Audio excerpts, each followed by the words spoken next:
I said slow right on. No, slow. Normally I hate videos like this because it gives an unrealistic expectation. That being said, this guy did everything right.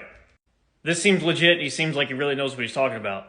I recommend watching the whole video for context, but I'm going to drive home a couple points that he said in the beginning. This is a last case scenario. If the bad guy made demands, meet those demands. More often than not, they're going to stop right there and they'll leave you alone. If you're going to practice something, this is the right way to practice it. In his scenario, he talks about that there's already somebody else that's laying dead on the ground next to you. So if you gave him everything that he asked for and he's still got it to your head, it might be time for you to act. No matter how many times you practice this at home, it is not going to go the way you think it will in the street. But at least there's something. Remember, in this situation, you are fighting for your life.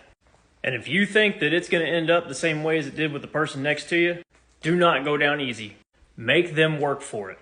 Redirect, control, fight. What I mean by that is you need to redirect the weapon and then you got to control it. And when you fight, nothing's off limits. In the video, you see him go for the face, go for the nose, use an open palm strike so you don't break your hand. Immediately following that, groin shots are good, go for the eyes. One other thing I think is important to point out, notice how at the end he tapped and racked the weapon? That's one of the reasons why I know that this video is legit. Once you get to the point where you've disarmed him, if you plan on maintaining control of that weapon, which I recommend you do, the next thing you need to do is make sure that that thing is operational. I guarantee you in the process of this fight, that thing is going to go off. But because you have maintained control of it, it's probably going to malfunction the next time. Keep in mind, because it's probably going to go off, you're going to lose your hearing. And let's not get it twisted, you're going to get injured from that. But we're not worried about injuries, we're worried about you dying. My recommendation is find a local Krav Maga class.